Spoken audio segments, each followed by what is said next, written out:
Welcome to gossip. Shri നിനക്ക് ഓർമ്മയുണ്ടോ എന്ന് എനിക്കറിയില്ല.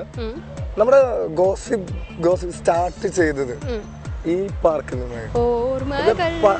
അങ്ങനെയല്ല, അത്ര പാടിക്കൊളാക്കണ്ട. ഇത് പനമ്പള്ളി നഗറിലെ പാർക്കാണ്. ഒട്ടുമിക്ക എനിക്ക് അറിയാം. അതായത് എറണാകുളത്തുള്ള കപ്പിൾസുകളൊക്കെ കൂടുതലും വന്നിരുന്ന് എൻജോയ് ചെയ്ത് സമയം കളയുന്ന പാർക്കാണിത്. ഇവിടെ വെച്ച് തന്നെയാണ് നമ്മൾ എന്തായാലും തുടക്കം കുറിച്ചിരിക്കുന്നത്. മിക്ക ഷൂട്ട്സും ഇവിടെ നടക്കാറുണ്ട് അല്ലെ? പാർക്ക് സംബന്ധമായ സീൻസ് എറണാകുളത്ത് നടക്കുകയാണെങ്കിൽ ഷൂട്ടൊക്കെ ഇവിടെ മെജോറിറ്റി മോസ്റ്റ് ഓഫ് ദി വലിയ വലിയ ആർട്ടിസ്റ്റുകളൊക്കെ ഇവിടെ ഷൂട്ട് ചെയ്തിട്ടുള്ളതാണ് നമ്മുടെ പനമ്പള്ളി പാർക്ക്. എന്തായാലും നമുക്ക് ഇന്നത്തെ ഗോസിപ്പ് നമുക്ക് ഇവിടെ തന്നെ സ്റ്റാർട്ട് ചെയ്യാം. എന്നെ കൂടെ പറയാൻ സമ്മതിക്കരുത്. അപ്പൊ ഇന്നത്തെ ഗോസിപ്പ് നമ്മൾ ഇവിടുന്ന് തന്നെ സ്റ്റാർട്ട് ചെയ്യുന്നത്. So let's start the episode of gossip.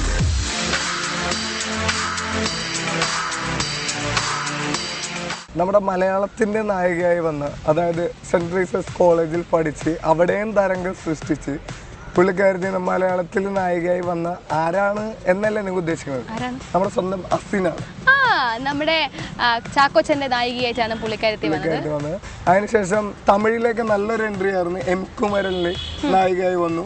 M Kumaran നല്ല സൂപ്പർ എനിക്ക് നല്ല ഭയങ്കരമായിട്ട് ഇഷ്ടപ്പെട്ട ഫിലിം. പുള്ളിക്കാരുടെ ലുക്ക് തന്നെ ടോട്ടലി ഡിഫറെന്റ്. ഇതിലൊക്കെ കുറച്ച് കേളി മുടിയും അങ്ങനെ കുറച്ച് ചബ്ബിയായിട്ടൊക്കെ ആയിരുന്നു. അതിനകത്ത് മലയാളി റോളായിരുന്നു എം കുമരനില്.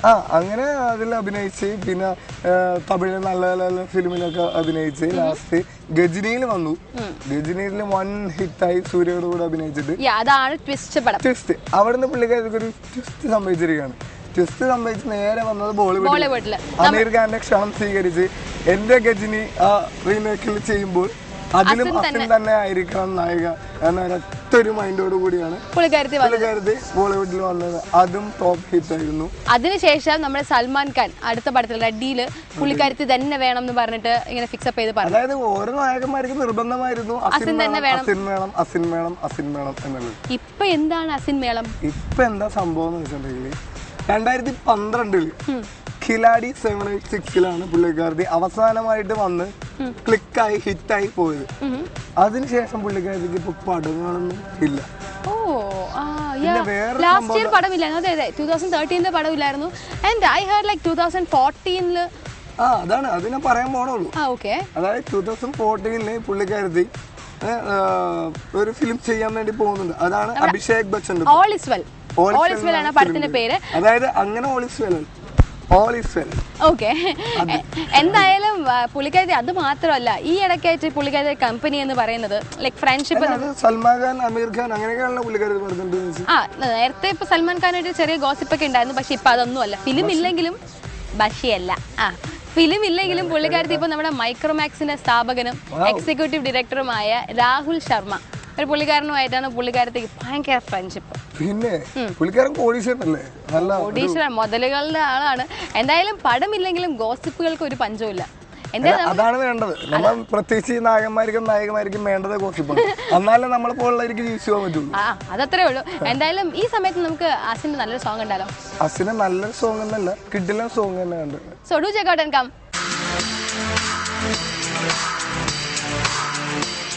സുസൈൻ വിട്ടിട്ട് പോയ ഹൃത്തിക് റോഷൻ, രൺബീർ വിട്ടിട്ട് പോയ കത്രീന കൈഫ്. എന്താവും എന്തൊക്കെ ആവുന്നുണ്ട്. ഇപ്പം അവര് ലേറ്റസ്റ്റ് ആയിട്ട് ബാങ് എന്നൊരു പടത്തിന് സെറ്റിലാണ്. പക്ഷെ അതൊന്നും അല്ല മെയിൻ കാര്യം. അതായത് നമ്മുടെ സുസൈനും ഹൃത്തിക് റോഷനും ബ്രേക്കപ്പ് ആയതിന് മെയിൻ കാരണം തന്നെ കത്രീന കൈഫ് എന്നാണ് പറയപ്പെടുന്നത്. അതായത് 2011 സിന്ദഗി നാ മിലേഗി ദോബാര ആണ് നമ്മുടെ ഹൃത്തിക് റോഷനും കത്രീന കൈഫ് ഒന്നിച്ച് അഭിനയിച്ച ലാസ്റ്റ് പടം. അതിനുശേഷം ഇപ്പോഴാണ്. പക്ഷെ അതിനുശേഷം തന്നെ ആ പടം കഴിഞ്ഞപ്പോൾ തന്നെ ഭയങ്കര ക്ലോസും കാര്യങ്ങളൊക്കെ കണ്ടിട്ട് നമ്മൾ സുസൈൻ അപ്പം തന്നെ വാൺ ചെയ്തു തന്നു, വേണ്ട നിർത്തിക്കോ. അത് സുസൈൻ അങ്ങനെ വാൺ ചെയ്തിട്ടുണ്ടെങ്കിൽ പല പടത്തിലും പല നായികമാരായിട്ടും ഈ ക്ലോസ് സീൻസും കാര്യങ്ങളൊക്കെ വന്നിട്ടുള്ളതാണ്. പുള്ളിക്കാരി വാൺ ചെയ്തിട്ടുള്ളതാണ്. നമ്മുടെ കൈസിന് വേണ്ടിയിട്ട് ഒന്നും വേണ്ട. നമ്മുടെ ഈ ഹിസ്റ്ററിയിൽ തന്നെ പ്രിയാൻസോപ്രനായിട്ടൊരു ഉള്ളതാണ്. പക്ഷേ ചിലപ്പോൾ അതുകൊണ്ടൊക്കെ ആയിരിക്കാം മേ ബി പുള്ളിക്കാരത്തി താങ്ങാൻ വൈകി പുള്ളിക്കാരത്തി വിട്ടിട്ട് പോയത്. അപ്പം ചിലപ്പോൾ മേ ബി ക്ലോസ് റിലേഷൻസ് കാരണമായിരിക്കും. എനിക്ക് അപ്പോഴും മനസ്സിലായത് പുള്ളിക്കാരത്തിക്ക് അറിയില്ലായിരുന്നു ഈ ഹൃതിക് റോഷൻ സിനിമ നടനായിരുന്നു എന്നുള്ളത്. ആണ്, പക്ഷേ നമുക്ക് പൊസസീവ്നെസ് എന്നൊക്കെ ആകുമ്പോൾ കുറെ അഭിനയിച്ച് പയ്യെ വരത്തുള്ളൂ. മേ ബി അത് അപ്പൊ ഈസി ആയിട്ട് പോയതായിരിക്കും. പക്ഷെ ഇപ്പം അക്സെപ്റ്റ് ചെയ്യാൻ പറ്റുന്നില്ലായിരിക്കാം. പുള്ളിക്കാരൻ ഇപ്പൊ തന്നെ ഹോട്ട് സുന്ദരനായിരിക്കുന്നു, എല്ലാ പെൺപിള്ളേരും പറയുന്നൊക്കെ പറയുമ്പോൾ കുറച്ചും കൂടി പോസിറ്റീവ് ആകുമായിരിക്കും അല്ലേ? പക്ഷെ കാര്യം ആണാണ്. പക്ഷെ കാര്യം അതൊന്നും അല്ല. നമ്മുടെ ബാങ്ങിന്റെ സെറ്റിന്റെ ഇടയിൽ ഷൂട്ടിനിടയിൽ ഷൂട്ട് ബ്രേക്കായി. കാര്യം എന്ന് വെച്ചാൽ ഹൃത്തിക് റോഷൻ വയ്യാക്കി ഹോസ്പിറ്റലൈസ്ഡ് ആയി. പൊതുവേ ഹോസ്പിറ്റലൈസ്ഡ് ആയി. പക്ഷെ പൊതുവേ എന്ന് വെച്ചാൽ ഹീറോയിൻസ് ആണ് എപ്പോഴും വഴക്കുണ്ടാക്കാറ്. എനിക്ക് ഡേറ്റ്സ് ഇല്ല, മറ്റതാണ് എന്നൊക്കെ പറഞ്ഞ് പ്രശ്നങ്ങൾ ഉണ്ടാക്കും. അത് കാര്യമല്ലേ? പക്ഷെ കത്രീന കൈഫ് ഇതുവരെ പ്രശ്നം ഉണ്ടാക്കിയിട്ടില്ല. കുറേ ഡേറ്റ്സ് ലേറ്റ് ആയി പോയി, ഡിലേ വന്നു, എന്നിട്ടും പുള്ളിക്കാരത്തി വഴക്കുണ്ടാക്കിയില്ല. പക്ഷെ ആ ഒരു ബ്രേക്കിൽ പുള്ളിക്കാരത്തി നമ്മുടെ രൺബീറുമായിട്ട് ബ്രേക്കപ്പ് ആയില്ല ആ സമയത്ത്. രൺബീറുമായിട്ട് ദ്വീപിലൊക്കെ കറങ്ങാനൊക്കെ പോയി തിരിച്ചു വന്നത് ആദ്യം ചെയ്ത പണി ഹൃത്തിക് റോഷനെ പോയി കാണുന്നു.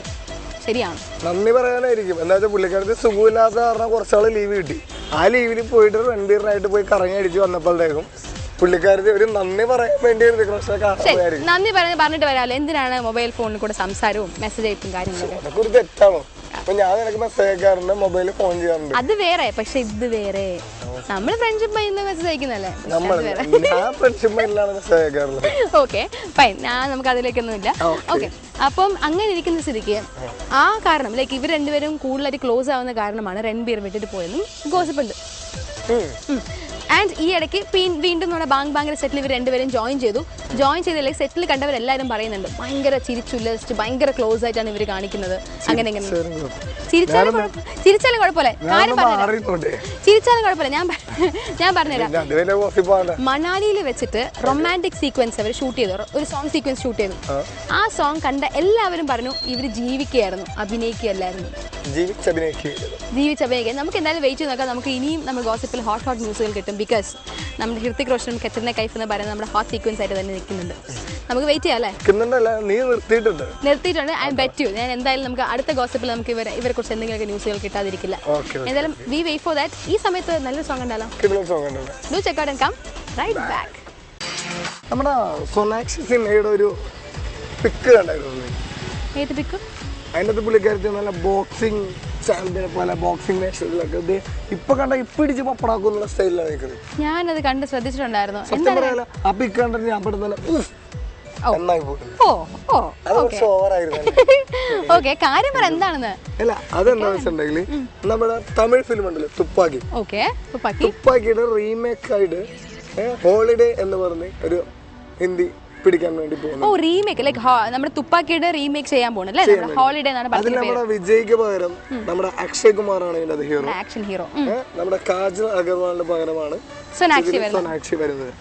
അറിയാലോ, നമ്മുടെ സോനാക്ഷി പൊതുവെ അഭിനയിച്ചിട്ടുള്ള ചിത്രങ്ങളൊക്കെ സൽവാറിലും സാരിയിലൊക്കെ എല്ലാവരുടെയും മനം കവർന്ന ആളാണ് സോനാക്ഷി. സത്യം പറഞ്ഞാൽ എനിക്ക് ഭയങ്കര ഇഷ്ടമാണ്. ആ ഫേസിൽ തന്നെ ഒരു ഐശ്വര്യം, ഭംഗിയും ഗ്ലാമറും ക്യൂട്ടും എല്ലാം ഉണ്ട്. അപ്പൊ പുള്ളിക്കാരത്തി അങ്ങനത്തെ ഒരു വേഷത്തിൽ നിന്ന് ഒരു ഹോട്ട് ഗേളായിട്ട് മാറുകയാണ് ഈ ചിത്രത്തിലൂടെ. Oh my god, that was a good news. അതിലൂടെ കാജൽ അഗർവാൾ ബോക്സർ ഒന്നുമല്ലല്ലോ. ബോക്സർ അല്ല, പുള്ളിക്കാരത്തി ബോക്സിങ് അതിനത് പഠിച്ചിട്ടില്ല. ഇതിനകത്തൊരു സോങ് സീക്വൻസിന് വേണ്ടിയാണ് പുള്ളിക്കാരത്തി മറ്റേ ബോക്സറൊക്കെ പിടിച്ച് മൂക്ക് പപ്പടാക്കണം.